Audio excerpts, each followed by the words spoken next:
tell you what, man, the Koreans, right, at one point in history, they were thought to be making rubbish cars. Now we've established that they actually make pretty darn good cars. So now what we're going to find out today is if they also make great SUVs. And, well, this is definitely a toy that we'd be very happy to test out. This is the brand new Kia Sorento. Wow. Judging from that climb, I think it can do that at least well. We're going to see what else it can do in this urban setting, because let's face it, nobody's going to take this SUV outside and do crazy things with it. So we're going to find out if it's a great urban car. Let's go. At this point, allow me to just very quickly sneak in my only niggle about this car, which is its fuel consumption. This SUV drinks petrol like water. But apart from that, it's a fantastic machine. Friends, let's talk a little bit about the drive of this Kia Sorento. This is an SUV, so it'll be kind of daft for me to actually consider this as a great driving machine, because really the application does not call it to be that. This is not one of those schmancy German SUVs or SAVs as they may call themselves that promises you car-like handling beyond what a regular vanilla car would handle like. No. This is an SUV. At 160 grand, you're getting a big SUV with a lot of space. And when you're talking about a big SUV, you will know that it's supposed to handle like a big car, and it really does. The dimensions from the outside, it looks very big, but from the inside, it's actually very easy to maneuver because it has been, you've got great visibility and it feels like it's a compact SUV to drive. That's definitely a very good thing when you're considering this for urban applications. Also, again, when you're considering this for urban applications, especially if you're driving around with your family, you've got a lot of space, right? You want to carry your family around with you.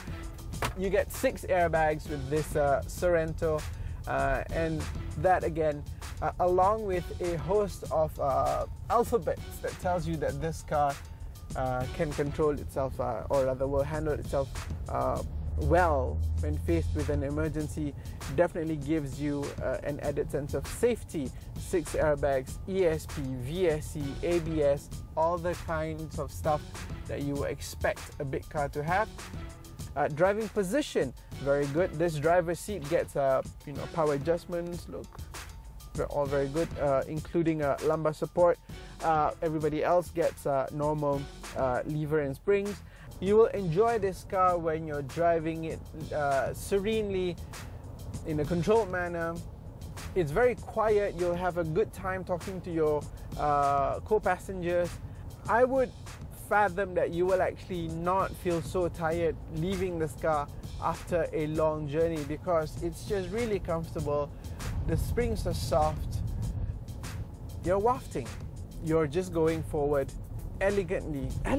Can you believe it? I'm using the word elegantly to describe a value proposed by a Japanese car. Wow, good job, Kia.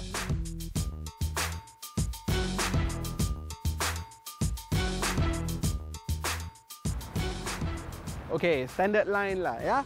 Looks are subjective, but then if you ask me, I say this car looks handsome. It's a handsome car. Koreans are making really handsome looking cars these days, and that's definitely a good thing. And this particular car, the tagline is driven by design. So you kind of know that the designers actually put extra attention to make sure this big SUV actually looks pretty darn good. Check out this grille here. You know what they call this? They call this the Tiger Raw design, with this indents there. I think it looks really good.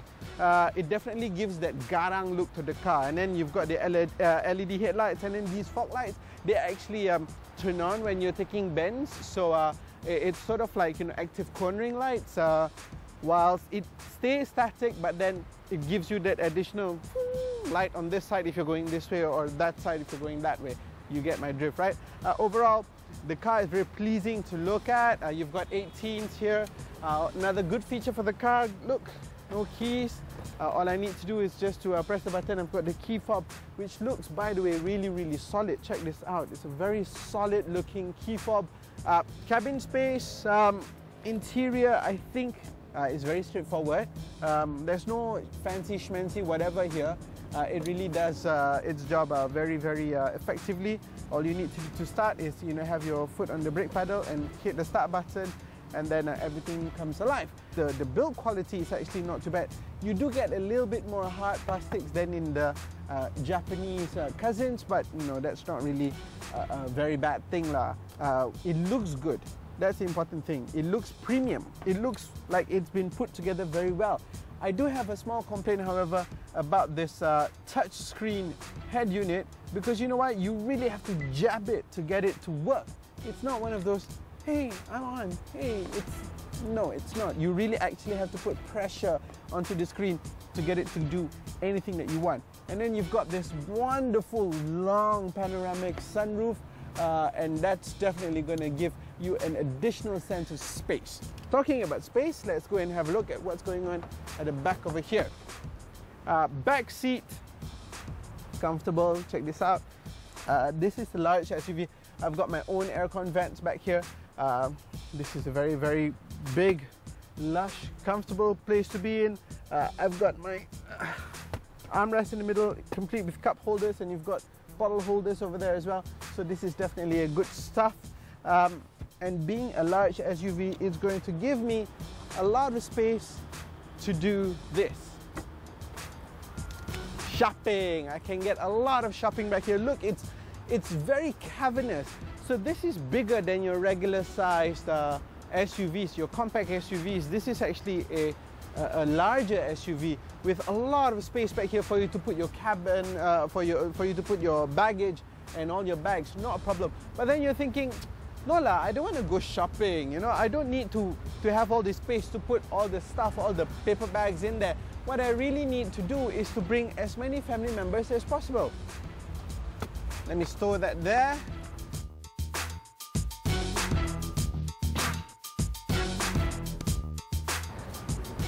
Magic.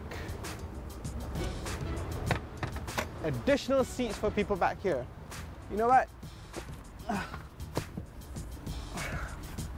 Whilst it may not be the most conducive place for an adult, because yes, you do have limited legroom back here, but if you have little kids, so you've got mom and dad in front, and then you've got grandpa, grandma, and then you've got your eldest brother or eldest sister here, and then you've got your two younger siblings back here. That's 1, 2, 3, 4, 5, 6, 7 people sitting comfortably. This is definitely an urban warrior for the whole family.